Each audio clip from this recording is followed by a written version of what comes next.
All right. Welcome to Crossroads MMA presents Keyboard Warriors. This is episode 7.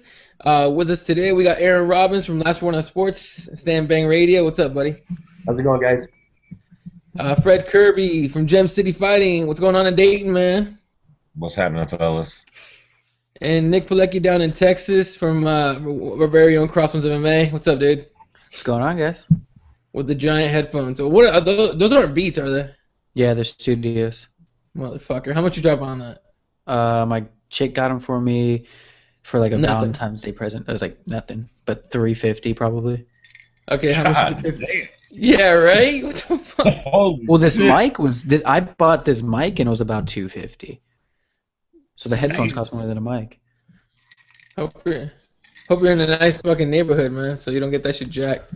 Oh, Yeah, all right. shit. Well, like I said, like I was telling the guys before we went live, today was gonna be more of a. This show was supposed to be more of a UFC 182 and a couple other issues, but just a few hours ago, news broke that light heavyweight champ John Jones, who just defended his belt this last weekend, tested positive for cocaine metabolites.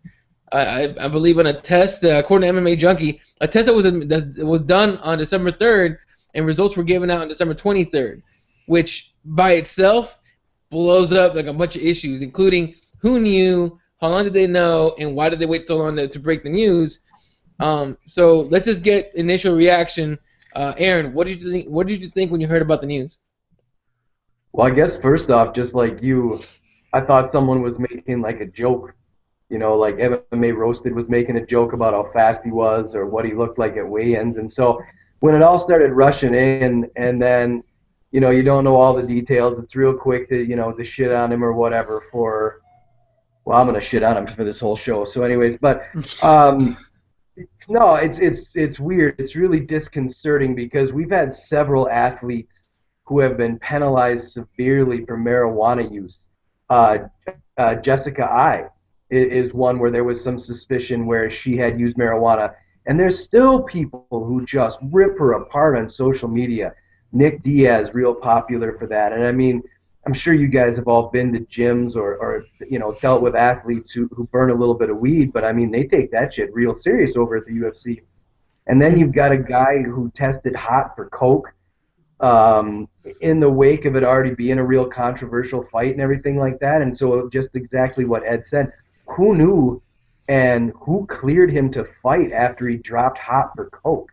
That's the weird thing. I mean, I know it's tough to put the brakes on one of the biggest shows, but I mean, like, this being a legitimate business, isn't that what should have happened even if anybody at all in the administration knew that he had dropped hot for that kind of a drug? It seems like that should have pulled the rug right out of the fight. So that's really, really concerning. And yeah, and to that point, I wonder how much. I mean, if you pull him out, this was at 30. No, it wasn't 30 days. I was like, it wasn't too long before the fight when when they found out about the test results. It's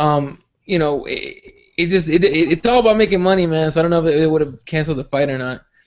But I mean, I don't know. For Fred, what'd you think when you heard about Jones? I mean, just like you guys were saying, complete fucking chaos and anarchy, man. I could not believe what the fuck I was seeing. Like, I didn't even think people did cocaine anymore as far as that goes, but like fucking coke. Like, I don't know, man. I don't know what the fuck to say with this. Like you guys said, if somebody knew and they let it go ahead and everybody's getting so fucking penalized so harshly for pot, that's obviously kind of an issue. But like you said too, Eddie, I mean, it's all about the money. DW, I'm sure his manager, I mean, what the fuck, let's not kid ourselves. A dude tested positive for motherfucking cocaine. The UFC brass knew. What the fuck's that guy's name? Mali Kawa, or however the fuck you pronounce his name. That fucking guy knew. I don't know. You can bet he probably knew fucking first. So if he knows, the whole fucking industry knows. Everybody fucking knew except for us until today. You know what I'm saying? So, but like you said, man, it's a fucking huge fight. It's been postponed once. The UFC's got this major push coming in January. They're not going to fuck that up if they don't got to, you know? And, I mean, they probably knew this shit was going to happen. Let this fucking fight happen, then let it come out. Let it come out, but let it come out after all this shit's said and done, and then we'll deal with the fallout, whatever that may be. And absolutely, and I mean, what do they say? It's better to ask for forgiveness than ask for permission. You're not gonna come out first. Yeah, you're not gonna come out first and be like, well, he tested positive. We're gonna let him. Can you imagine the fucking backlash on social media alone? And again, just a bunch of people just talking shit on Twitter. But the backlash from the public would be a little too intense before the fight. They would rather have this whole thing planned out. I mean, the PR has to be planned out for this thing for a while now. There's no way they just found out about it today and they decided they were gonna send him to rehab. But yeah. So anyway, Nick, what'd you think about it? Well, just like everyone else, I thought it was a joke. I think on our chat, John put John Jones got busted for cocaine. I was like, yeah, no shit, you're fucking lying. Is that a joke? And then I automatically went on Twitter and saw it, and I started freaking out. I don't agree with the UFC hiding it. I think they should have brought it out. I think the fight could have, even though I fucking wanted this fight, I think it should have been pulled. You have to do this kind of stuff if you're going to penalize people for marijuana, especially the Nick Diaz and everything. If you're going to suspend them for marijuana and everything, if you're going to do cocaine, which is a heavier drug, you got to punish the fighters. And if that fight was pulled, the fight was pulled. You got to list your rules correctly. If you're going to pull someone for marijuana, you got to pull them for cocaine. If you're going to pull them for performance-enhancing drugs, you got to pull them for cocaine. It's ridiculous. Yeah, and the reaction that I saw on Twitter for the most part is, okay, so will will he lose his belt?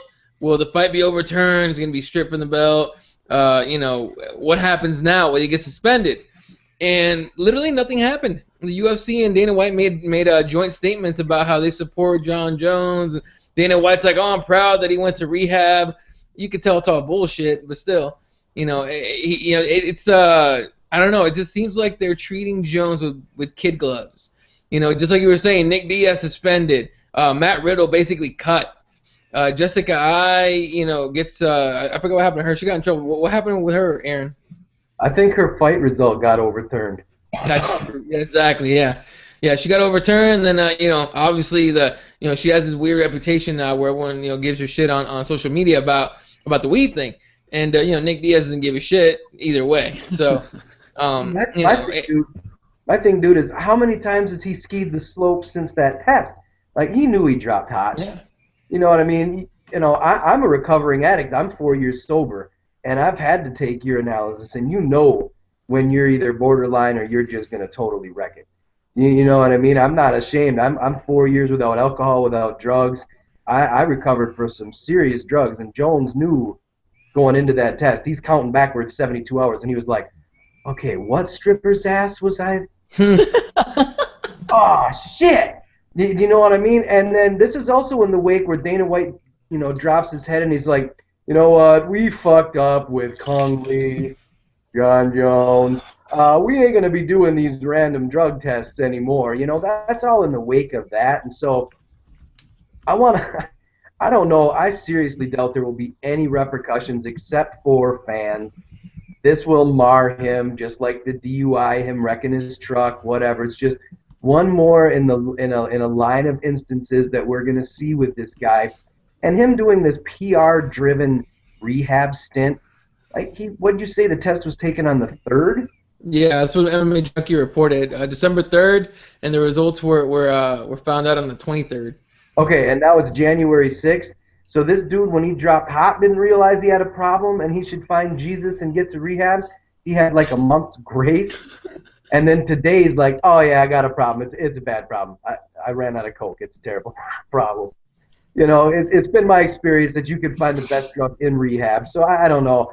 I don't stand behind him on his decision, but I do understand that this is a corporation, and I don't think anybody's going to say anything, because if they go against him now, after they stuck with him with the DUI and his ratchetness and everything else that he has pulled off, they're just going to look like hypocrites. That's why you're going to see Reebok be like, nope, we support him. He's a good Christian boy. And Dana White say, oh, no, perfect Christian, perfect little bit of ratchetness, but other than that, perfect Christian, little Coke, it's okay.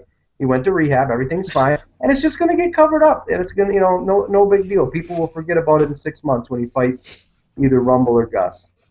Yeah, I mean, and exactly. They were talking about Jones taking on the winner of that fight July 11th, around there. And everyone, the first question is that going to affect that fight? Very unlikely. They're not going to suspend him. I don't think they're going to do anything to him. I think he's just going to come back. They're going to be like, oh, John Jones is back, hugs. Let's go talk to kids about not doing drugs, and that way, once he walks out of the school, gets in his truck, does a couple lines, drives home. It's fucking. For curiosity's sakes, what do you guys think the punishment should be? I'll start with Aaron. Okay, all right. First off, my question is this: we are all normal people. Now, if us normal people drop hot for cocaine, the authorities are brought in. You know what I mean? Nobody's saying that. This guy is doing illegal drugs.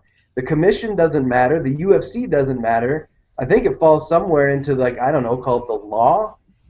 So, I mean, it's been proven that this dude is doing coke. So, I don't know, maybe a little scrutiny there. What do I think the punishment should be? I think we should be looking at a suspension. I think he should miss out on the next fight, and there should be, if we want to be extreme about it and what's happened with other people, at least a suspension. And if it's a long suspension, somebody fights for the interim belt and he has to come back and unify. How long? How long should he be suspended? At least 6 months. How long did they suspend Riddle? They caught him. I don't know if they suspended for like a year. They suspended Diaz. They suspended Diaz for a year for weed, for a fucking drug that makes you silly for like an hour. Now we're not talking performance enhancing drugs. I mean, exactly. Back in the day, like I said, I'm in recovery, so I know the effects of most of these things, and I wouldn't want to get into a skilled fight on anything. And it was, but like I said, he knew he dropped hot, and Jones doesn't strike me as the type of guy who was like, oh, I feel so contrite now, you know what I mean? I'm so sorry, or not contrite. I feel so, I apologize to everybody, and I'm not going to do it anymore. I'm guessing he was probably bumping lines, right up until weigh-ins and shit like that. So I don't know. Just with his track record, I think there's got to be something, but I know there won't be anything. Oh, look, super effective way to cut weight. I'll tell you that shit right now. That's the only thing I know about that drug is that people stop eating. I'm assuming. Look, I'm going off of Tara Reid, okay? I see Tara Reid, dropped a ton of weight. It was all coke, I think. I'm just saying.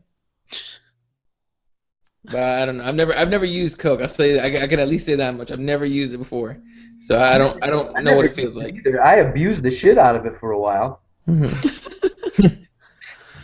But yeah. Anyway, but damn, Fred, you were saying what the punishment should be. Nick, what do you think the punishment should be for Jones? Because I got a preview of what you were saying on our little chat. But what do you think the punishment should be?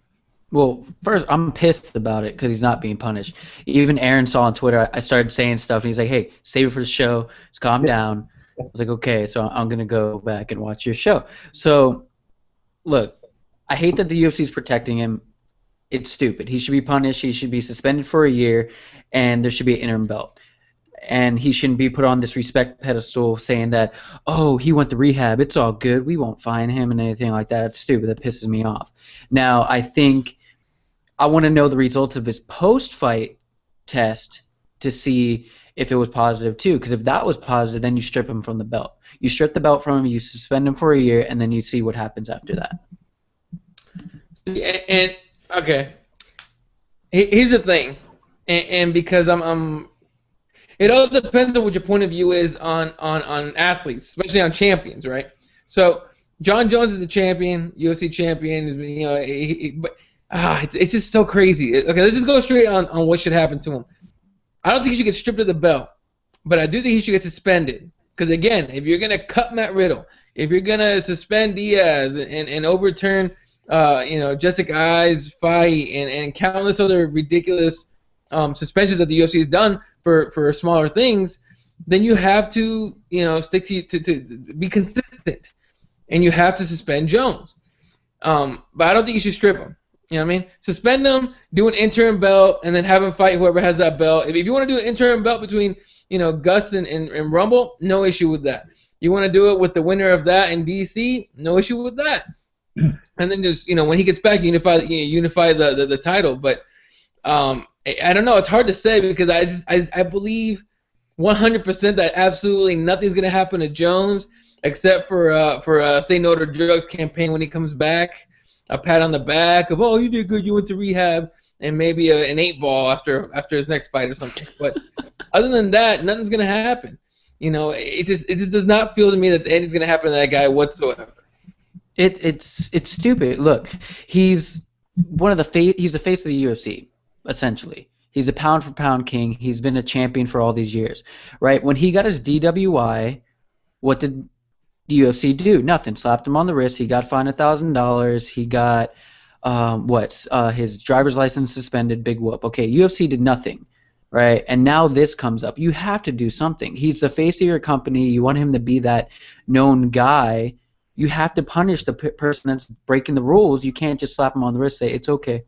It's all right. You're still our champion. You're still our baby. Just go out there and make us some money. You have to. It's going to make the UFC look bad if they don't punish him. No, absolutely. And look, there's been fighters that already came out on Twitter and said things. For example, the aforementioned Matt Riddle. He tweeted out to UFC and Dana White saying, "You dumb bitches fire me for weed while you allow fighters to use hard drugs with zero consequences. Hashtag UFC is trash." Nick Newell says, "Just say no to nose clams." Demarcus Johnson tweeted out, "Steroids, no caffeine, no weed, no cocaine. Let it slide." What else is there? Mike Chiesa says, and he makes a good point. Mike Chiesa says, so cocaine isn't banned out of competition? Seems pretty fucked to me. Good point. Again, we're talking about it's illegal. How is it not banned just completely on all fronts? You know? Yeah, we haven't heard from Fredley on what he wants happened to Jones over here. Oh yeah, Fred, what do you think should happen to Jones? I forgot to ask. I mean, basically, I think the same thing you guys think. I think that obviously he should be suspended. I don't think that he should be stripped of his title. And quite frankly, I think interim titles are fucking retarded. How many interim fucking title holders are ever looked at as the real champion anyways? True. Ever. Frank Mir was pretty solid. Oh, man, piss on that. Ain't no interim champions don't really matter. Like, you can set up that fight with Gus and Rumble, and then all the MMA heads know who he needs to fight anyways. That interim belt don't mean fuck all. So there's no sense in stripping Jones of the belt. I mean, should he be punished for fucking snorting coke as the champ? Yeah. You know, I mean, he should get suspended, and maybe they should force his funny ass to go to rehab. It probably won't help none because he's still king of the world and can kick every man on the planet's ass and probably has a massive ego.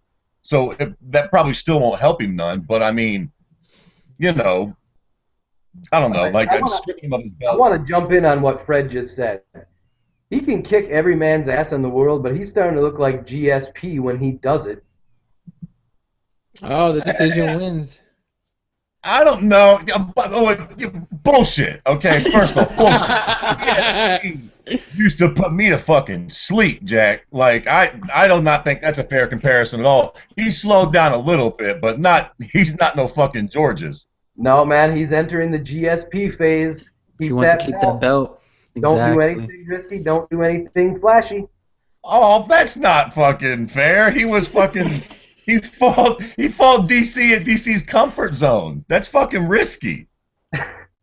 It's all right. I'll give you that. But I mean, when they actually like got next to each other, it was a foregone conclusion. DC looks like a midget.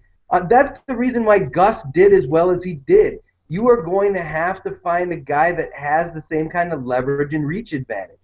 It's no surprise that he was able to fight him. I mean, if I've got 6 or 7 inches of height and 10 or 11 inches of reach, my skill level just skyrocketed against just about anybody because I decide what happens. And I mean that's what's going on now with Jones. I don't know. I just his last few fights have just left me flat. That's all it is.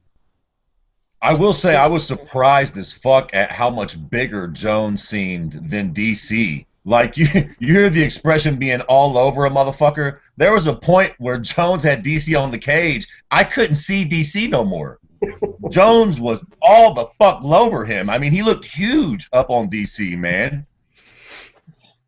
Yeah, I mean, Jones has this ability to make himself look he becomes bigger in the octagon. You got to think that DC was very surprised by that. And I know we'll continue on Jones in a bit, but let's talk about the fight itself. I made the point, and I actually tweeted it out at the very start of the fight, that DC didn't look right. To me, didn't look right physically. Now, I'm not saying that Jones still wouldn't have whooped his ass had DC been 100%. Absolutely not saying that. I am saying that DC did not look right to me. Now, did anybody else pick up on that? Yeah, dude, that's what happens to everybody who fights Bones. Look at how Rashad looked when he got in the cage with him. He didn't look right. Look at how Glover Teixeira looked when he got in the cage with him. He didn't look right. DC didn't look anything like the animal. And I said that, I don't know, a couple of weeks back. That's just what Jones does. You step in the ring with him, and he's already in your head. You see him across there, he's all confidence, and, man, half of it is just knowing you're invincible. So do you think – so, okay. What do you think it takes to beat a John Jones? I mean, Supreme Balls maybe? I don't know. Or you just have to beat Alexander Gustafsson? What do you think? No, man, I think you have to have supreme confidence. You have to go in there. Like, what was her name? Erica on the Invicta fights who took on who took on Watterson? The girl who beat Watterson? Yeah, she went in there. It was like she had never heard of Watterson, and she just whipped her ass. And I think that's what it's going to have to be. No mind games, no bullshit. Just go in there and whip his ass. Hey, I completely. Fred, you were going to say something? Yeah, I was going to say, I've been actually waiting to talk to you about this, Eddie. I completely disagree. I don't think that DC looked, flat or bad at all. I don't think that he lacked in confidence at all. I think Jones is a fucking animal, man. I mean, love the dude or hate the dude. I think that, and I was wrong about this, I thought that when they clinched up, DC was going to have the advantage. I thought he would hold the power advantage, and I also thought that some of the short punches he would be able to hit Jones with would hurt him.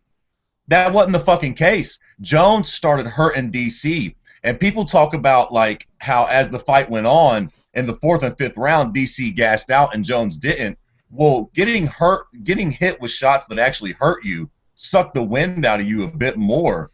And I just think that throughout the course of the fight, Jones was landing the shots that hurt DC more in general, man. I think that he just looked fucking fantastic. What the fuck? I was not really expecting him to win that fight in the clinch like that at all, and certainly not to kind of hurt and back DC up the way he did, man. I mean, I thought Jones's performance was fucking phenomenal in that fight. I don't think that DC looked bad. I just think Jones showed why he is fucking pound for pound the best fighter on the planet, in my opinion.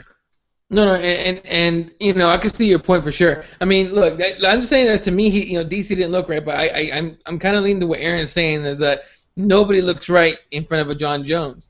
A lot of it could also be, the moment getting to guys, John Jones lives in that moment. He knows what it's like to fight for titles, to defend a title and all that. GSP, the same thing. Anderson Silva, the same, except he's a little more of a clown with it. But, guys that go in, when you're going in there and I'm assuming the mindset's got to be, I've been working my entire life for this moment. I'm about to take on the best guy in my division, the champ, and I'm going to have to, put in all this, I'm going to have to basically fight my best fight ever in order to win. And the joke, not the joke, but it's kind of true that DC fades away in championship in moments, right? Yep. He fades away in championship moments. I wanted to jump in and say that that's exactly what I mean, Fred. I agree with Fred 100%. I don't think there's anything physically wrong with these guys. I think you step inside the cage with Jones and you look at him, and that confidence you see an alpha. And you're like, oh shit, man! All the time leading up to this, I didn't know what was what. Right up until you see that man physically ready to fight you, and it deflates your balloon. For sure. And what's up? What's up, Nick? I gotta disagree on it. I think DC wasn't that fighter that was like, okay, shit, I'm fighting the champ. I'm scared. I'm nervous. This is not. He came in the first round and went straight for him. He had no fucks. He went in. He went straight inside. He wanted to get in the clinch. He wanted to do that. I think it's over the rounds he noticed, oh, shit, okay, maybe this is the best pound-for-pound fighter. Maybe I am not the person to beat this guy. I don't think it was walking out to the cage. It was touching gloves or anything like that. I think over time you're noticing, okay, maybe I can't beat this guy. Rashad looked totally different. He already looked defeated before he walked in the cage. So did all his other opponents except for Gustafsson. I think DC came in with the right mindset. It's just he got deflated over time. It's very, very possible, but I don't know. Again, unless you're in that moment in front of Jones, I think you can say whatever you want. I think DC with all the talk could say whatever he wanted until he was in that cage on the octagon locked with a John Jones when he realized, oh shit, he's a lot bigger than I thought. Now. David Spears tweeted me right now at Davey _ boy BOI. He says at the end of the day, DC couldn't do anything just like the other contenders in the past. John Bones Jones' reach advantage is a bitch, and it's very, very true. Now DC was able to get in there and get those uppercuts. I thought he was gonna get those uppercuts in there and knock Jones out. I really did think so. But Fred, you have something? That's the impressive thing about the fight. Jones didn't need his reach. Yeah. You know what's really impressed me about John Jones lately in the last couple fights, like the Teixeira fight and this Cormier fight? He's a fucking beast, dude. He can take a shot. Like, Jones kind of almost had this graceful Ali-esque type of style in the beginning where he would fight long and he would throw all these rangy, unique strikes. He's been just banging motherfuckers out lately. He took DC, a guy that at heavyweight could not be moved or banged out at all, and basically banged him out in the clinch and wore him out and just whooped that ass. And like you said, DC landed some pretty good shots in those close clinch exchanges. Jones is just a fucking beast of a man and actually ate all of it. And not only did he not get rocked or hurt, he didn't even fucking get tired. That's very true. And I mean, I wonder, because a lot of it, look, fighting is what do they say? I forgot what the percentages are, but physical and mental. A lot of it's the mental. John Jones is a smart fighter. I mean, he knows how to. He thinks very quickly on his feet. And I don't know. Watching that fight was so depressing for me. I didn't even want to. I don't know, man. It was just hard to watch. At the end of it, you knew DC was gonna lose. Now, here's one thing too. The judges had it 4-1, 4 rounds to 1 for Jones, right? That's what the scorecards had. I thought, and maybe just because I was watching it live and I was, talking on Twitter with everybody and everything, I thought that it was tied going into the 5th. I really did think that the 5th round, the winner of that would get the title. But again, at the same time, in the 5th round, I thought DC was going to have to knock Jones out to get that title. What did you guys think going into that 5th round? I was in the same boat as you. I thought it was a tie match right up until the 5th round. And then still in the 5th round, I'm like, it's still tied. I thought it was going to be a draw. I really did. I was like, okay, it's either a split decision or a draw. Because that 5th round, what did they do? Hold each other the whole time? Jones got some punches in. DC got some punches in. It was kind of even. I was like, okay. And then that little spout happened right before the bell. So I was like, okay, maybe Jones stole that round right there because he did rock him a little bit. But other than that, I had a split decision or a draw. Fred, you got something for that? DC won round 2. Yeah. Other than that, Jack, I mean, round 3 was debatable, but, rounds 1, 4, and 5 was Jones all day long. And I could see how you could maybe give him 3. I could see how you could give DC rounds 2 and 3, but other than that, DC lost 3 solid rounds for sure, in my opinion. Yeah, Aaron? Yeah, I mean, I've got to be honest. After the Cerrone jury fight, I was running around my house like a nut job celebrating. I mean, I am so disenfranchised with the whole 205-pound division. And I think that might be another reason why John Jones shines so much. Not that he isn't a beastly athlete. We all know he is. I have to change my paradigm. I have to accept the fact that he really is that good. But his competition, his potential competition, somebody made up on social media, I think it might have been Facebook. It was you, Ed. Pretty sure it was you. You made up the pictures of, hey, this is the heavyweight division. And I cried a little bit. Oh no! I found that on a I got that on Twitter, a Russian MMA website, and I can't remember the name of it now. But they had it on there with John Jones at the top, and then they had like a bunch of other guys. Yeah. I know what you're talking about. Yeah, the graphic. Oh man, I mean, there's nobody. There's nobody. They might as well just say, okay, John Jones is champion in perpetuity. Because if those are the guys that are coming after him, then just forget it. But honestly, after Cerrone kicked Jury right in his asshole hard enough to bury it to the shin, That was hilarious. I was hooting and hollering, running around my house shirtless. I love that guy, man. I can't wait to see him. Same thing. I could not. Honestly, I couldn't get myself to give a shit about Jones versus DC because it was the exact fight that I knew it was going to be.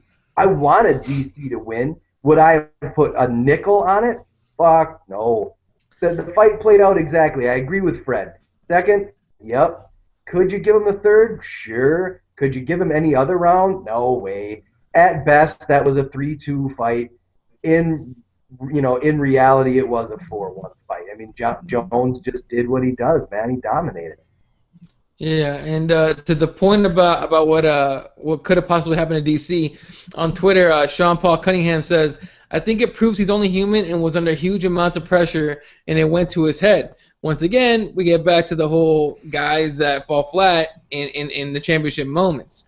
And, DC, unfortunately, has proved that a few times, other than Strikeforce, of course. But, it sucks for DC, and, so now let's look at John Jones for one more second before we move on to Cerrone Jury, which is definitely a fight I want to talk about.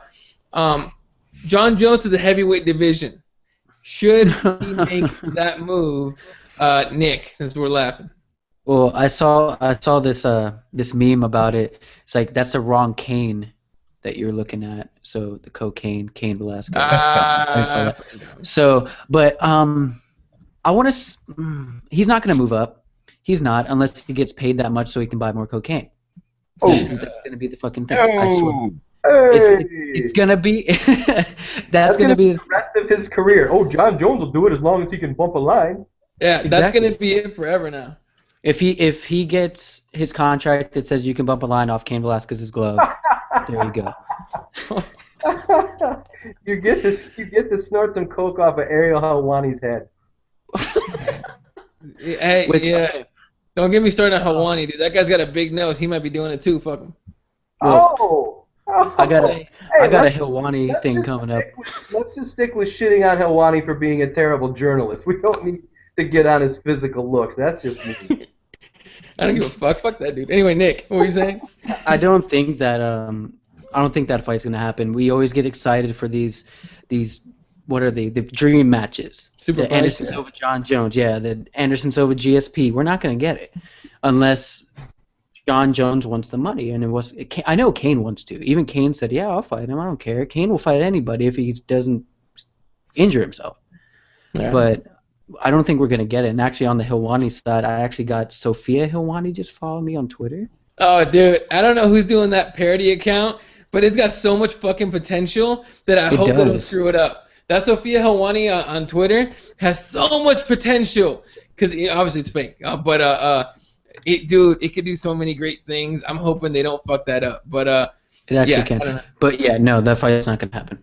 You know what's funny is Verdum tweeted out that John Jones should stay in his own division because I think John Jones said he would fight Verdum all day or something like that, and Verdum's kind of telling him like, you know what? No, stay where you are, basically. So I don't think John Jones will move up. I don't think John Jones wants to move up because in the heavyweight division, it's truly anybody can get knocked out any day. I mean, for example, Alistair Overeem just got matched up with Roy Nelson for UFC 185. I think Alistair Overeem got knocked out when he got the announcement. That shit is already over. I think Roy Nelson puts him on his ass so fast that Overeem decided that Overeem's gonna decide to fight Frank Mir next again or something. I don't know, but it's a ridiculous fight, really. But I don't think John Jones wants any of the heavyweight division. But Fred, do you think he moves up? You know what, boys? I think I might be the odd man out here. I actually do. I think that he's gonna wait. We're gonna wait and see what happens with Gus and Rumble. If Gus comes out and beats Rumble, then obviously they're gonna do that rematch. Boom. If Jones comes out and smashes Gustafson, then yes, I think he will go up to heavyweight. I don't think he'll get. I might be wrong. Maybe they'll give him a heavyweight fight or a title fight right away. I think he'll go up to heavyweight and get a tester fight, kind of like they did with Anderson, with letting him test the waters. I mean, because realistically, if that does go down like that and he does smash out Gustafsson in the late summer sometime, who the fuck is there at 205 for John Jones? Like, literally, who in the fuck at 205 pounds is going to... I mean, sure, they can rustle somebody up to fight him, but who's going to fucking compete with this dude at 205 pounds if he beats Gustafsson? Surely, if he does it impressively, he's got to be on his way to heavyweight. Quite frankly, if they fought tomorrow, I would favor John Jones over Kane. Get the fuck out of here with that shit. Come on, saying, man. He threw DC a beating, and DC and Kane are like blood brothers. You know what I'm saying? I can't imagine if that fight looks terrible. And DC's been way more active. Yeah, DC's but no Kane. Here's the thing. Here's the thing. Would I give Kane as a big edge over a guy like DC is that he's been in those title fights. He fought Brock Lesnar when everyone was afraid of shit of Brock Lesnar. You know, oh man. So what? What? Brock Lesnar is not motherfucking John Jones, Jack. No. I'm talking completely on the championship moment. I'm talking mentally. Kane is not going to shrink down to John Jones. He's not going to be like, oh shit, I'm here now. You know, he's going to be like, all right, bitch, let's go. I don't think that's what. I don't think DC shrunk in the moment. I just think John Jones is that good. Listen. Do you think that Kane could take John Jones down? Yes. Yeah, I think Kane would grab those little twig legs and fucking break them. His fucking wrestling coach couldn't take John Jones down. Look, did we forget that DC did take down John Jones? No, he got the takedown. He grabbed him, he picked him up, and he slammed him on the fucking mat. In fact, Jones kind of saved him. Jones saved him from himself from a huge slam because he grabbed the top of the cage. Yeah, he would have been down. Oh. No. Not that it was going to end the fight. Relax. It wasn't going to win. No, but he would have been anyway. down. But you know what? And I'll turn that around on my own here. John Jones took DC three times in a fucking row in the same fucking round. Yeah. That was some dirty shit. That was some crazy shit. And this is Cain Velasquez's wrestling coach. I think Kane takes him down. I don't know. Look, in to Fred's point, maybe I just hope that Kane could take him down. But I think he has the ability. I think he could. I just think, you know. That's awesome. I think get that cocaine. Like if they do fight now, cocaine, right? John Jones. That's how you promote that shit. You know what? They're just gonna be begging for me. This is just begging for memes. Memes everywhere. Fucking cocaine and 8-ball being thrown at you know they were doing that when DC and John Jones got in a fight at Media Day, and DC threw that shoe, just fucking replaced it with the 8-ball or whatever. Just fucking, you know, you can do so much shit with that, man. Well, if you get Jones Kane, it should be the co-main with cocaine. Oh, there you go. The co-main. That's stupid. They're not gonna do that anyway. But on the same point, Fred actually, a guy, David Spears on Twitter, he said he made the same point you did, just literally a second after you did. He says if John Bones Jones goes up to the heavyweight division, he needs to be used like Anderson Silva when he went up to light heavyweight. So that's a really good point right there.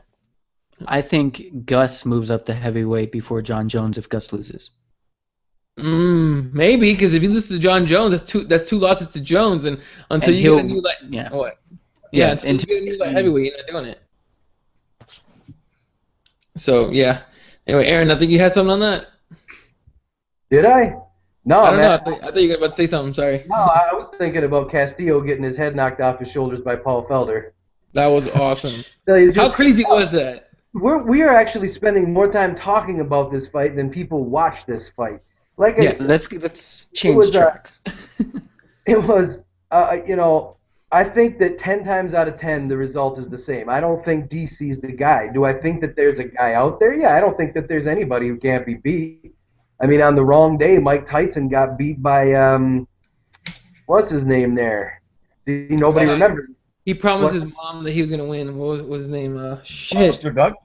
Yeah, Douglas. Yeah, Buster. Buster Douglas. I think that's more likely what is going to be happening with John Jones is that he'll overlook somebody like Rumble or Gus again, he'll get tagged. He'll get that panic look on his face like he did when Fedor was trying to rip his arm off, and things will just go bad for him. And then after that, he'll realize that he's not invincible. But as far as going up to heavyweight, I could see him wrecking some low-level heavyweights. But when you get like to the top 5, top 6, those are big guys, and a lot of them are tall and rangy as well. And Sean Jordan showed that. I mean, even a guy who looks not that athletic, I mean, if he touches you, you go to sleep. And you're talking about another guy who was big, 6 foot something, 250 pounds, and he just clipped him once behind the ear, and it was lights out. Heavyweights hit different, man. Jones might be fast, but heavyweights have got that one punch through you power. And I don't see Jones having that. He's got some slick elbows. I've said this before. He's got slick kicks, but he doesn't have that knock you right out power. And I think if he goes high enough in the heavyweight division, he will find that he doesn't want that. Yeah, I mean, you're absolutely right with that. I think if you're gonna get John Jones to move to heavyweight, you got to do it like you did Anderson Silva. Give him Alistair Overeem. I mean, just make him like the UFC's crash test dummy. Fuck it. But all right, so let's move on to real quick before we probably get back on the Jones thing. Miles Jury, kind of bitched out against Donald Cerrone, and Cerrone literally kicked him on the ass repeatedly for it. Now, here's my question. Did you guys see Cerrone's face when he was kicking him on the ass, like straight up, trying to shove his foot up his ass? Like, he had the angriest, most offended look I've seen on any fighter ever in the octagon. I mean, he looked pissed the fuck off, and he winded up every time he kicked him was a wind-up. It was a wind-up so Jury could see the wind-up, so we could see the wind-up, so Dana saw the wind-up, and just wham as hard as he could. That was fucking hilarious. I think that's the funniest fight, the funniest ending to a fight I've ever seen. Well, he said that Jury did upset him because of what he said after the fight with Sanchez, right? What did he say? He said that he was shocked how easily he beat him. Oh, and yeah. I think Sanchez and Cerrone are teammates, isn't that right? Yeah, they're over at Greg Jackson's. Right, over at Greg Jackson's there in Albuquerque, and Jury afterwards was like really repping on himself. He's like, yeah, I am that good. I can't believe how easily I sliced through Diego Sanchez. And that offended Donald Cerrone. But I said on my show and on Hammer, I've never believed that whole crap about Miles Jury. Is he a good fighter? Yeah. Is he the future of the division? I don't think so. It's easy to look like the future when you're fighting guys from the past. I mean, he took on Diego Sanchez. Does anybody bet money on Diego anymore? No. Not really. Then he took on Takanori Gomi. How long has it been since Takanori Gomi looked really good? Yeah. It's easy to look great against guys who aren't great. And then you got Cerrone, who, in my opinion, has finally figured out the mental aspect of the game. Let the guy drink Budweiser. Let him go wakeboarding if that's what he wants to do. Go fly an airplane. Whatever gets you in the zone to fight like you did against Miles Jury, do that when you fight Bendo, please.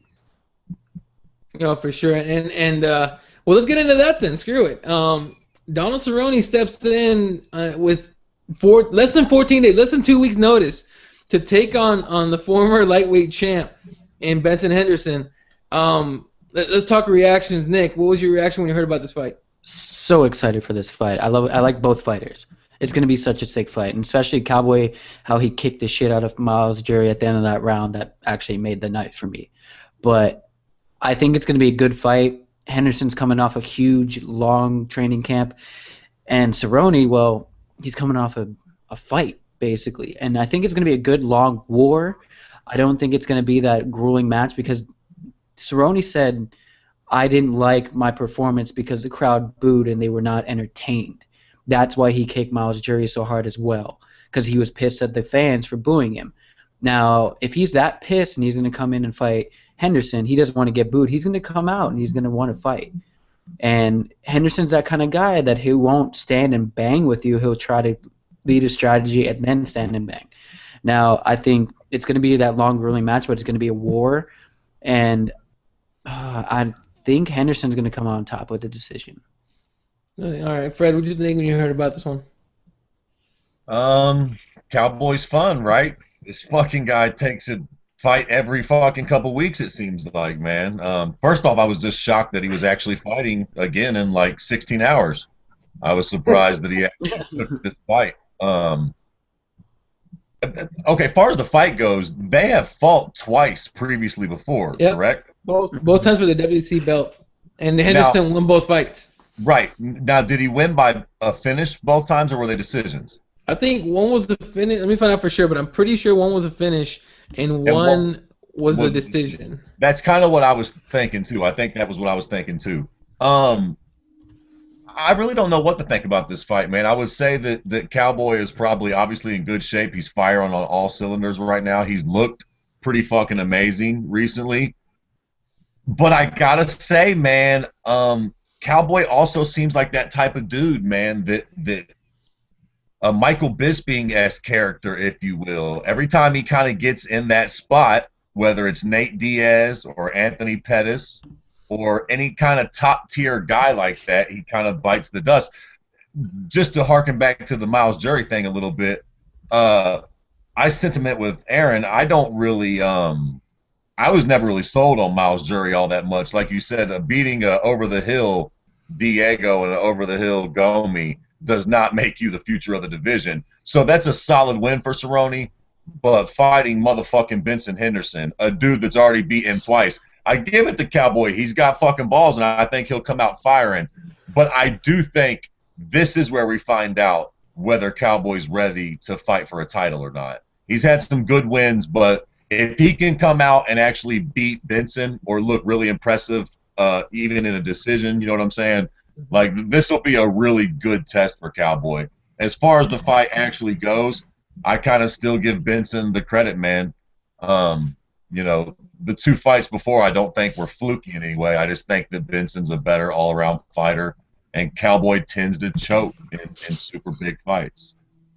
Right, and to make sure we get it clear here, first time the Donald Cerrone and Benson Henderson fought, October 10th, 2009, WEC 43 for the strap. Henderson takes it via decision, and then they fought again April 24th, 2010 at WEC 48, Aldo versus Faber. And Henderson finished this Donald Cerrone at the minute 57 mark by guillotine choke. So, yeah, definitely two wins. Yeah, two wins for Henderson here. The trilogy, obviously, is coming up. So, Aaron, what do you think when you heard about this fight? All right. I'm always excited when there's going to be a Donald Cerrone fight. Do I think it's smart to fight somebody like Benson Henderson when you're on fire like this with 14 days? Not really. And, you know, I'll take Fred's side of it. I don't want to say that Cerrone chokes because I don't think that's what it is. I think sometimes he does. That's why I said, you know, I think he's more mature now. Like, does anybody honestly believe if you put Nate Diaz in there now, you take away the anger that was in that first fight, does anybody think Nate wins that fight now? No, I don't think Nate. Look, man, Nate looked bad in his last fight. I think he needs to step his game up first before he gets in a title shot. But all right. And now, does anybody think Cerrone looks the same as he did in the WEC? No, this guy is stronger. He's slicker. He's more mature. Now, and I don't know if it is an advantage to fight a guy 3 times. Do you figure him out in that 3rd time? I don't know. My only problem with this is I love the fight. I just wish it was a full fight camp because I don't want Cerrone to lose that fire because I do want to see him break into that top 3. I want to see him take on Pettis again. I want to see him take on Dos Anjos. But to do that, he's going to have to get through Bendo. Then on the other side of that same coin, I don't think Benson Henderson is the same fighter he was back in the WC either. He has shown to not be that same kind of beast, in my opinion. So, you know, I hope it turns out Cerrone. I'm not going to stop being a fan of his one way or the other. But, I mean, I'll tell you, I want to watch this fight more than I want to watch McGregor versus Seaver. Yeah, I agree with that, honestly. I really I have a hard time caring about McGregor Seaver, really. But because, I mean... That's a ridiculous fight. Unless Seaver somehow pulls off the upset, I really don't care. Like, I'll watch it anyway because I'm going to watch it because I'm an MMA fan. But still, I mean, you know, who's expecting a huge upset? Really nobody. So, not to mention the ridiculous fact that McGregor gets a title shot if he wins. That's stupid as hell. Stupid. Fucking stupid. What you say? I fucking hope that Seaver don't win. I feel like the odd man out. I fucking hope McGregor wins. Fuck that. Give him Seaver. Let's make this big fucking fight. What are we going to do? Do Frankie Edgar fucking Jose Aldo again? That's true. Even though, you know. All right, yeah, well, Fred, you don't gotta hope. If I swear to God, if Seaver wins that fight, I will do something extreme on the internet for everybody to see live. You guys can pick what it is. We're making this right now. We're making this right now. No, we are doing this. We got some creative motherfuckers on here, man. We'll think of something fucked up. Because I mean, I wouldn't bet a nickel on Dennis Seaver in this fight. No way. I wouldn't either. But I mean, again, Matt Serra, GSP. I don't know. Even though Matt Serra is definitely a much better fighter than Dennis Seaver is, but still. You never know. You never fucking know. True. You know what? I'd be happy. I'd be happy to do something embarrassing on the internet if he does win, because at least that hype train would be derailed. Because I'm with Nick and his anger about his rank, and he gets the title shot next. It's just rankings just don't mean shit. Yeah, honestly, I've always hated the rankings for the fact that they really don't mean anything at all. You know, especially the pound for pound rankings. That's the dumbest fucking thing I ever heard of. But rankings alone, they don't make any sense because they don't. You know, they try to make fights according to rank. Now they're gonna pay fighters according to rank. It's all fucked up. But on the point about Cerrone, Sean Cunningham said on Twitter says, I hope Cowboy makes it to a title shot. He's a fighting machine. And I hope so too. I wouldn't mind seeing a repeat against either Pettis or a fight against Dos Anjos. But against Benson Henderson, he just got knocked out by Dos Anjos. In his last fight. I think Henderson realized that he wasn't fighting like himself, so he's gonna go back to that guy that's kind of boring. You know what I mean? Benson Henderson is another guy that everyone thought was boring for the most part. For the most part, not completely. He's not a I don't know, like people say about John Fitch or Yushin Okami and stuff like that. So, what I think happens, I think Cowboy wins. I think Cowboy is just on a tear, and he's gonna find a way to win. But if he doesn't, I'm not gonna be surprised whatsoever, because Henderson's still a beast on his own. Yeah. But yeah. All right. So what else we got here? Hold on a second. Who was the guy that just tweeted into you saying that he want to see a title shot or have Cerrone be the guy? Sean Paul Cunningham. All right, I'll pose a question to all you guys. Whether he beats Bendo or not, don't you think that would be awesome to see a guy like Cerrone be a champion with all of the delays and all of the injuries and all of the politics that goes on? Wouldn't it be great to have one champion who would just be when he says, I'll whip anybody's ass at any time? Wouldn't that be great to have that in that lightweight division? I mean, I think that would be the best company man in the world. Mm-hmm. Well, especially with how stacked that division is. I mean, there's a lot of guys in that division. Didn't he fight more times than any person in his division last year? He fought 5 times, right? Probably. I don't know for sure. But that's the issue, though. If he was the champion, he'd never fight that often. Oh, I think he would. He wants it. He loves to fight. He likes to fight. But if you're the champion, you got to have a credible opponent. He can't be fighting fucking Miles Jury or Jim Miller. You got to. Sometimes the champ's got to wait for somebody to fucking come around that's worthy to fucking fight. I mean, they can't. Yeah. If he was the champ, he wouldn't have fought 6 times this year. I highly doubt it. I think he's that champ, though. I think Fred should be his manager and make him fight every 16 hours, like he said.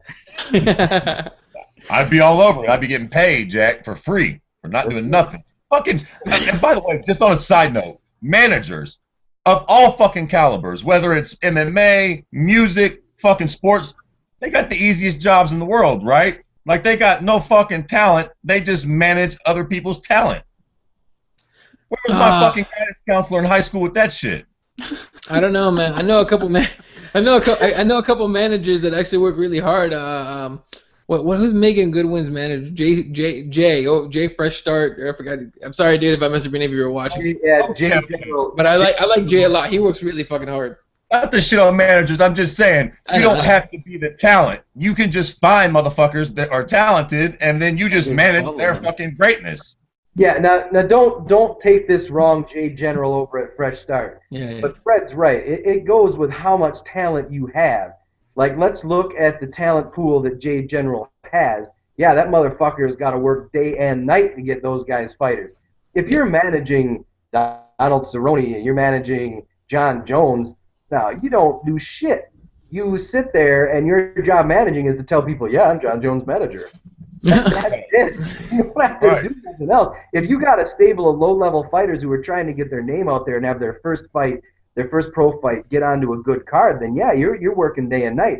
But once they have achieved greatness, you're not doing that much.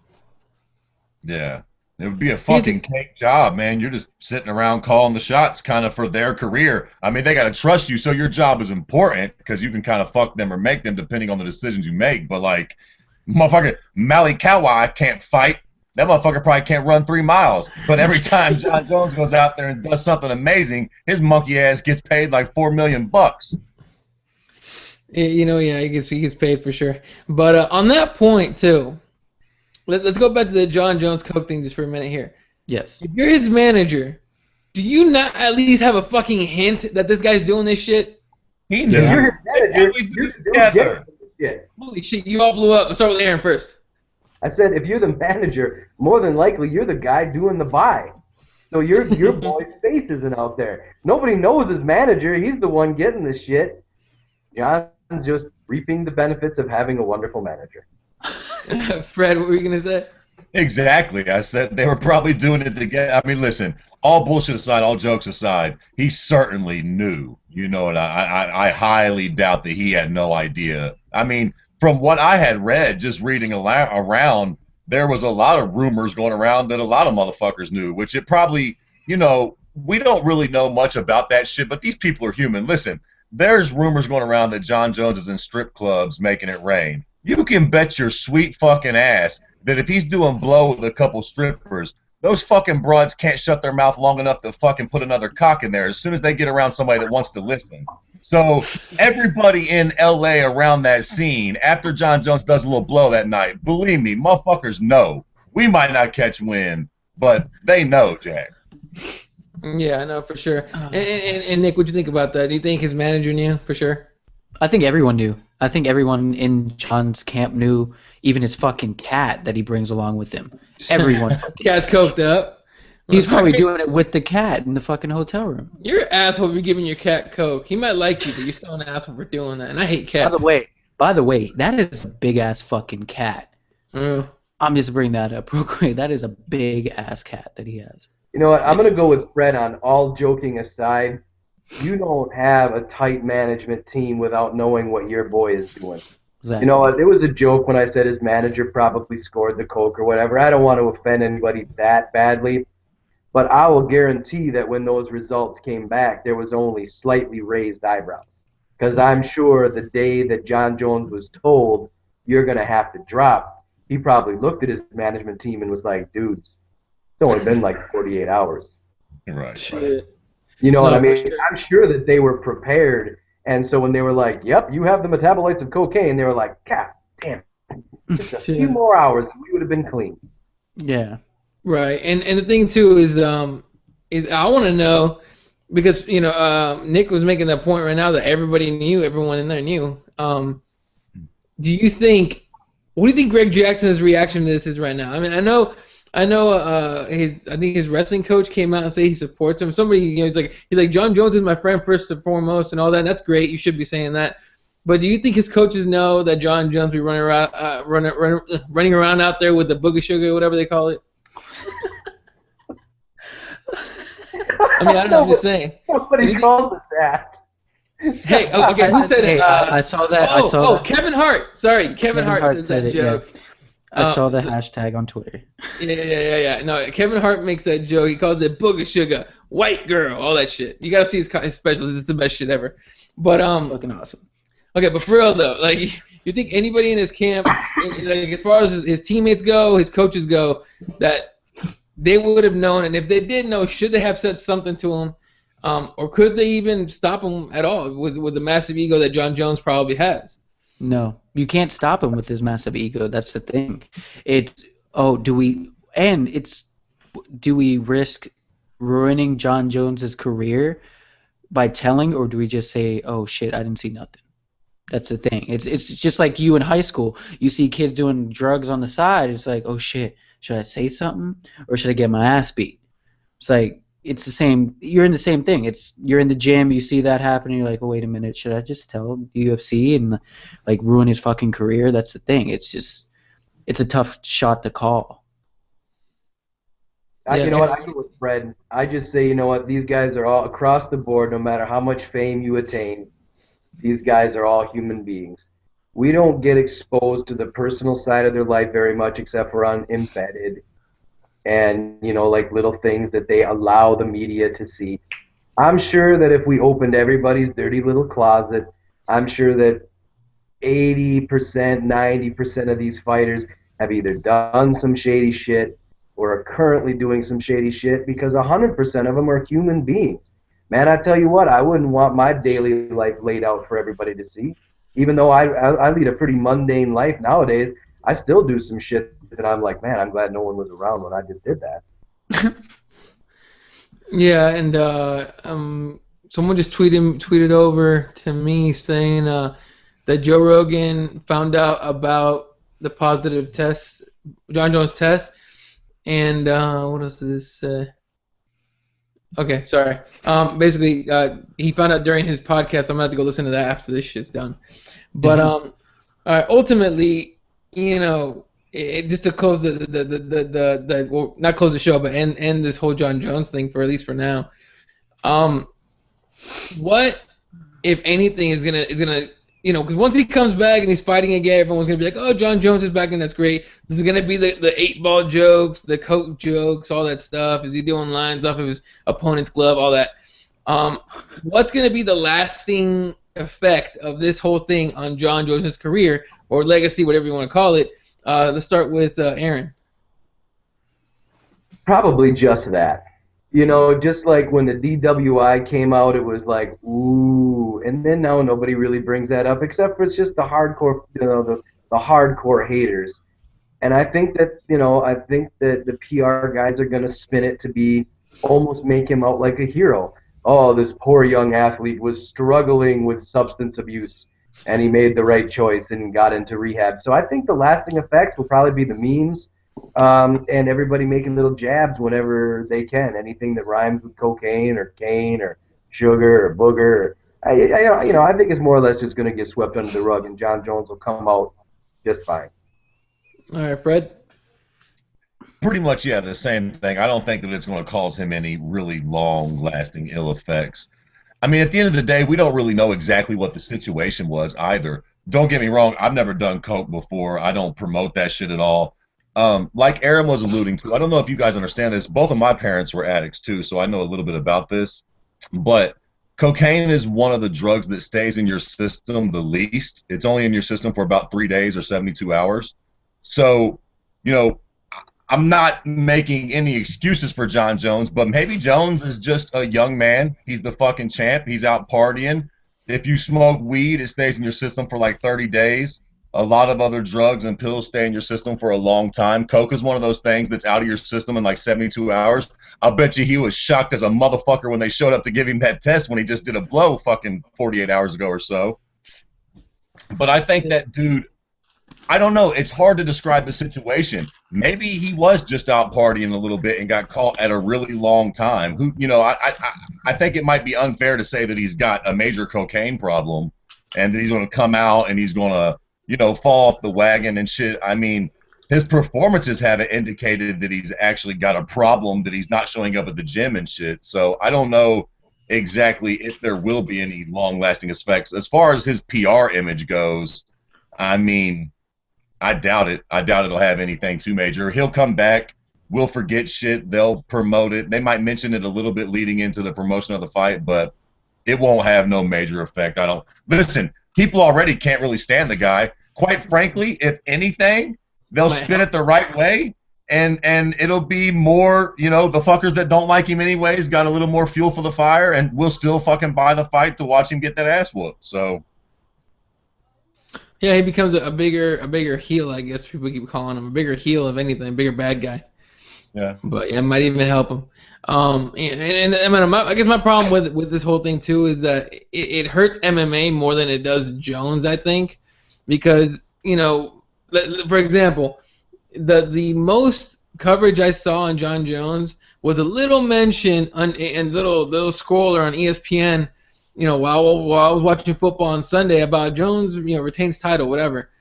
But after this whole thing busted out, ESPN has a story on the Coke thing.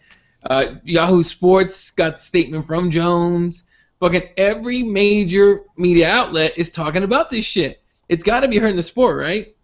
Let me just jump in. I am not a conspiracy theorist type guy, but hearing you say that, I gotta say, I don't know. Is it hurting the sport, or is it fucking bringing it exposure? There's the old saying that no press is bad press. Does that fucking apply here? You're right. He wins the belt. He beats probably his biggest rival ever, and nobody gives a fuck.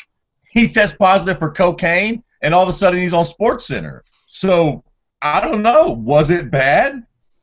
That's a good point. That's a really good point, Aaron. Yeah, man.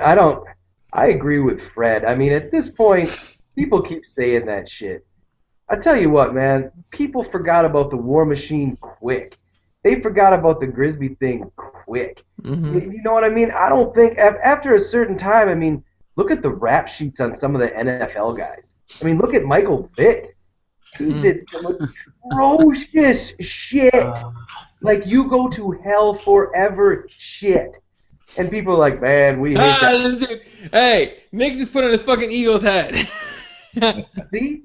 He did some atrocious shit. And now what do people remember him for? Yeah, they remember the dog thing, but he got his second chance in the NFL, man. So, like what Fred said, no press is bad press, or all press is good press, or whatever the hell that saying is.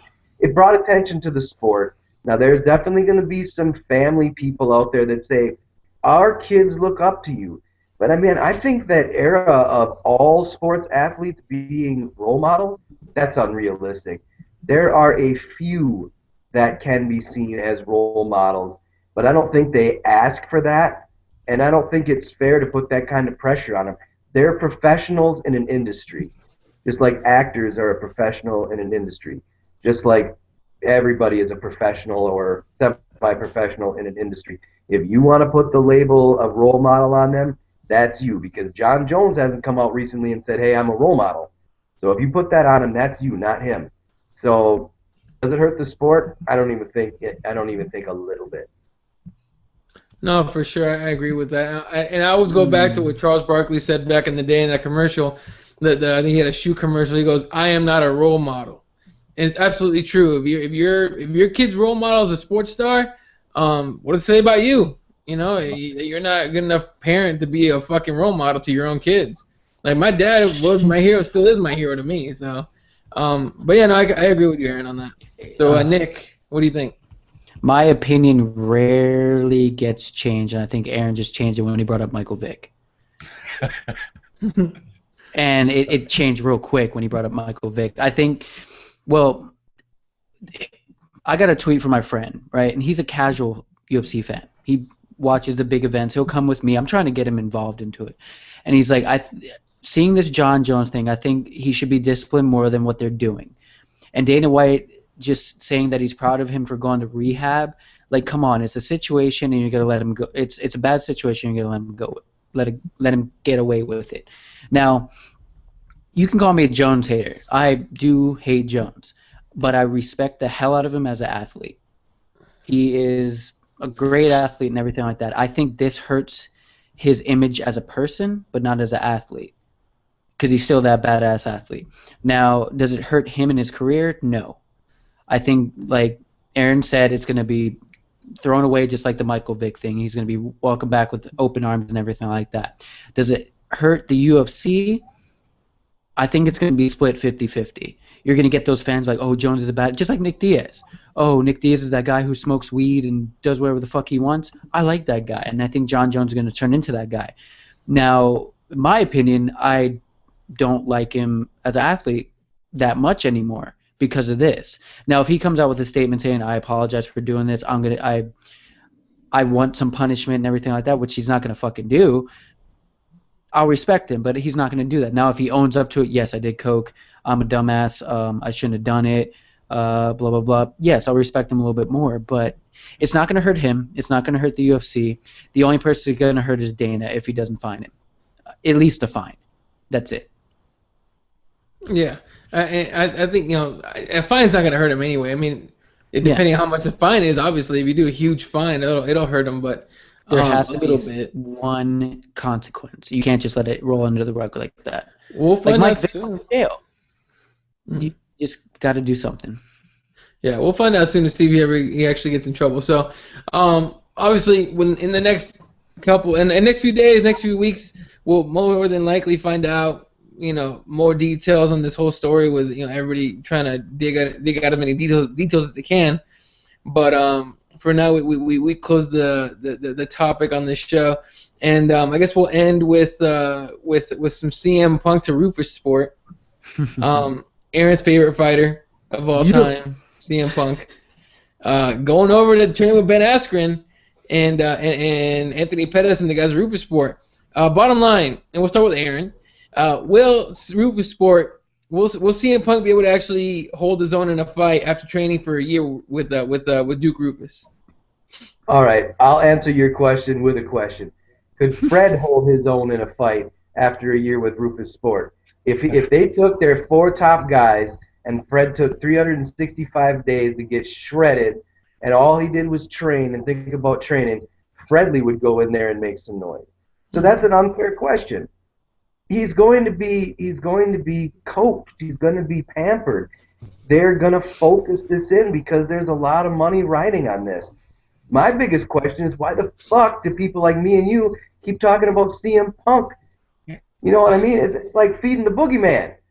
Let's talk about, if you don't fear the boogeyman, he goes away. If you don't talk about Phil will go the fuck away. Nobody cares. He's just a guy. He's 38 years old. Is he going to win the title? No. Is he going to be in the UFC because it's a fun hobby? Fuck you. That's crazy.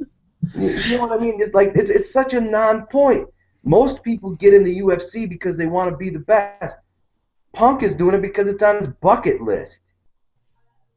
Very true. I mean, the thing about it is, so Punk why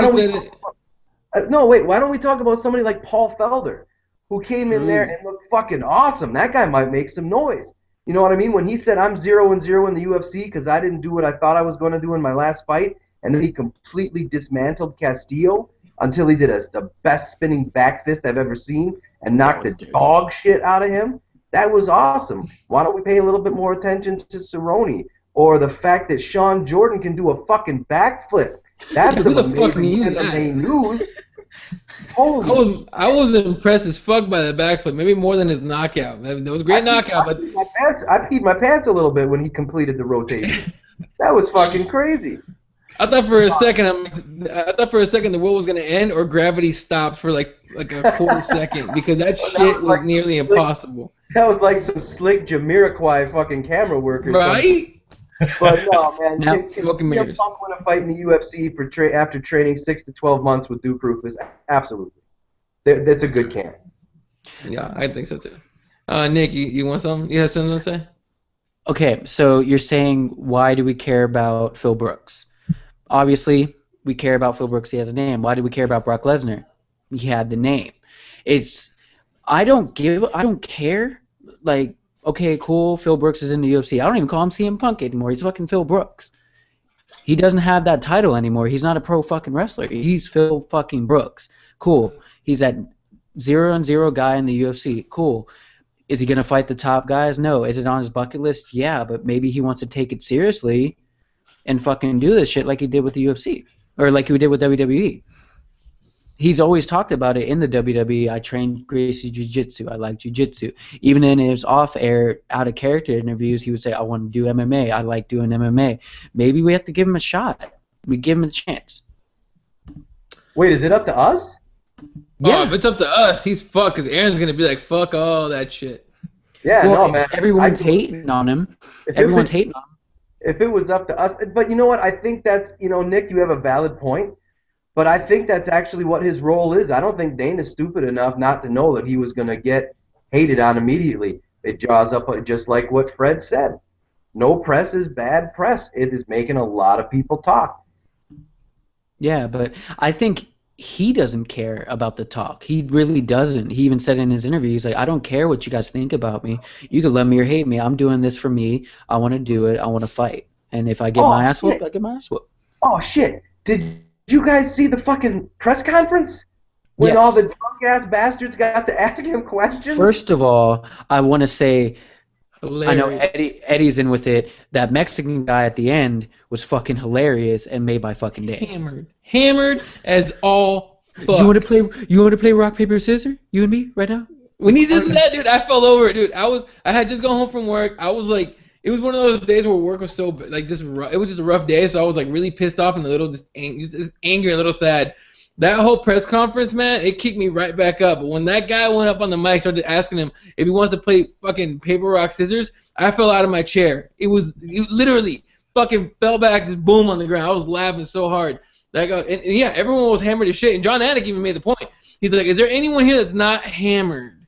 That has a question? It was funny as all fuck. No, what time was it? Like around 3 o'clock in the afternoon, and everyone's hammered? Yeah, hey, it's Vegas, man. Vegas. Anytime. After that, my argument was this: if they're trying to bring in fans of CM Punk to make more money on that pay-per-view, I will tell you what: either they will be way too hammered to figure out pay-per-view on their TV, or them fuckers are streaming it. They're streaming for sure. Now, okay, since we're on the a steady stream of alcohol plus a $50 pay-per-view. Real quick before Nick, before you make your next point here, did you guys see the one guy went up there to ask a question and John Anik goes, "Hey, sweetheart," or something like that, and it turns out it was a dude. He thought it was a chick. It looked. No. The best part, John Anik goes, "Okay, yeah, you're up, sweetheart," and it's a dude asking a question. It gets a little awkward. The best part, the kid's dad is right next to him, fucking laughing hard about the fact that Anik thought he was a girl. It was awesome. But yeah, Nick. Okay, now you brought that up. That happened to me today at work. I had a. Oh. Dude, you got a full beard. They still No, not to me. You're the ugliest chick I've seen in my life. No, not to me. No, not to me. I saw a chick that I thought was a dude that ended up just being a fat chick with no titties. It was really weird.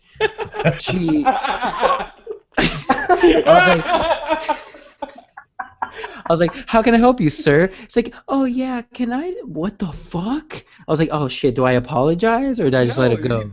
And I let it go. You keep going. I let it go. I was like, "Yeah, I'm just gonna roll with this." But okay. My point was, okay, if CM Punk's gonna be that show and not that fighter, me and Eddie already talked about this. We haven't brought this up.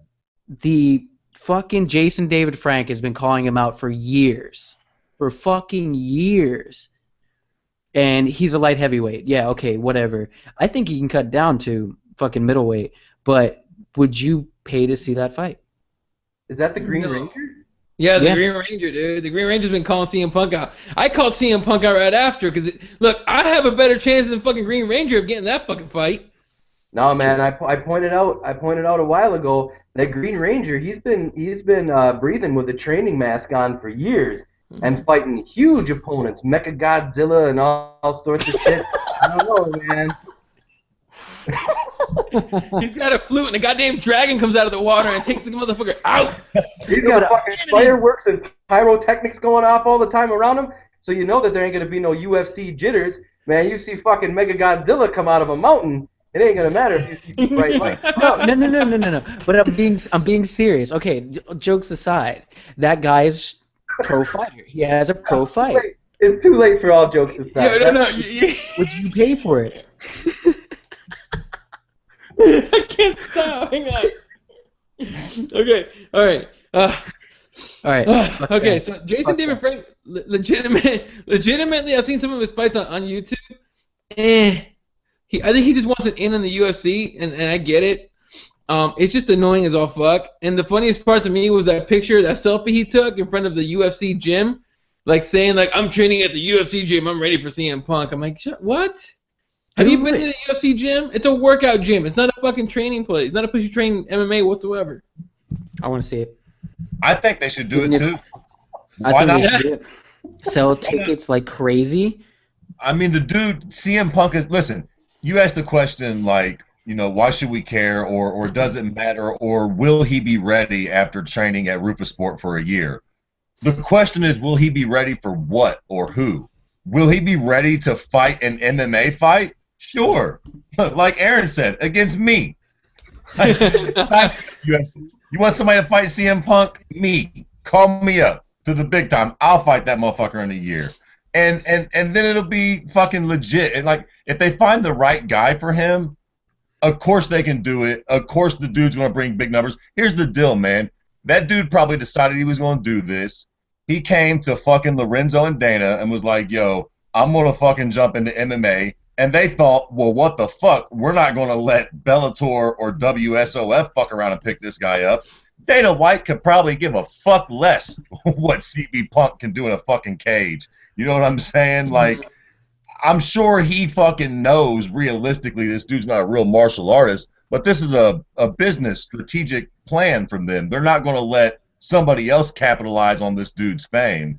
So, is it a bit of a travesty to the diehard fucking fans that like the integrity of MMA? Absolutely. Is it a good idea business-wise to just get a bunch of fucking eyeballs on your product and drum up interest? Yeah. So, I mean, if they pick the right guy for him to fight and they put it in the right spot, I mean, listen, Brad Tavares and Nate Marquardt fucking sucked. I could have watched Kimbo Slice fight a security guard and been happier about it than those fucking guys on that card. So you fight the right guy with CM Punk in that spot, fuck it. Who cares? That's exactly it. Now wait, before we wrap up the show, I want to say one thing. Sure. Cody Garbrandt. Yeah. Okay. Right? These are the guys that we should be making noise about during the show. What did you guys think about Cody Garbrandt? That was some shit. Marcus Brimage, though, Well, Yeah, but take him out of the equation. I mean, we got to start looking at some of these younger guys that, like Paul Felder, he looked good, dude. That guy could make some noise. 6 months health suspension, though. That sucked. Cody Garbrandt, we're going to start looking at some younger guys. We need to start making some noise for these guys while they're young, man, because it's only going to be about another 2-3 years before everybody who we love right now is going to be going the way of Rich Franklin, and, Anderson Silva, and Vanderlei Silva, and the whole Silva family. Like 1 out of 3 Brazilians, his last name Silva. But no, man, Fred makes a perfect point. Is he going to be ready for an MMA fight? Sure. Could anybody be ready for an MMA fight in 12 months? You bet your ass. Unless you're like wheelchair bound. Yeah, I mean, they're not going to give him like fucking Anderson Silva to fight, even though he said that he'd do it for the right money. But speaking of Cody, look, man, another guy at the damn Team Alpha Male camp. Like, who that trains there isn't a fucking killer? What do they feed them? I want to know that shit. Hot chicks and fucking beer, and not beer. Maybe hot chicks and steroids. I don't know. Not steroids. I'm not making a fucking claim here. Maybe just hot chicks. They're all fucking. They're all in Sacramento. Drive out to the beach. What's up? Sunshine. Yeah, man. It's that fucking California living. Them damn dudes are out there banging broads and surfing and shit. They're happy as fuck. You talk about confidence and being happy. Those fuckers are glowing. And they get hey, look. Apparently, that's the fucking formula. A good striking coach, good wrestling, sunshine, and pussy juice. That will make you a UFC champ, Jack. It is what it is. It's gonna happen. So, but Cody was fucking impressive as fuck. Felder was even more impressive. I didn't know about the suspension. Did he break something? No, man. Paul Felder. He's out for 6 months. I didn't read it. I just saw that he was on the list for broke his hand. Suspension. Yes. But no, I think Cody Garbrandt said he hurt his hand too, because they asked him afterwards. They said, "Did you feel something break besides Brimage's face?" And he's like, "Yeah, I think it was mine." He hit him hard as fuck, dude. He hit him hard, and you got to. Marcus is not really easy to knock out. You got to smack him. What's up, Fred? Since we're talking about the card right quick before we all go, what was up with your boy Hector Lombard, man? Was you surprised that his striking jumped off a little shitty in that first round, or what was happening with that? Yeah, dude, you know what? I actually texted both him and his fiance afterwards, and they were just happy. They're like, "We got the W, thumbs up," you know? It's not like I'm personal close friends with him or nothing, so they're probably like, "Who the fuck is this asshole?" But No, man. You know what I think it was is Josh Berkman, man. How do you fight a dude who is just like, all right, here's my face, come at me, and I'm gonna start swinging. You know what I mean? I think that's what it was. Is Hector didn't want to take a chance of after all the hype and what was it like a 12-1 odds? I mean, you could tell that what Josh Berkman wanted was for him to run in all berserker and get caught with one of them ridiculous swinging. I mean, did you see his striking? That shit was all coming from left and right field. Mm-hmm. And so, I mean, no, man, I don't think he gassed. And I don't think it was a matter of pulling the trigger. I think what they say is, what is it, styles make fights? And Josh has got the weirdest fucking style I've ever seen. So I think that's what it boiled down to, man, is if you got an opponent that makes you look real bad, you just look real bad. I was talking with somebody else about that, and they were like, well, I think plenty of people will be willing to fight Hector Lombard now. And I still think that's a mistake, because if you have the wrong style with Hector, I mean, he hits you in the face, you go to sleep. But my hat's off to Josh Berkman.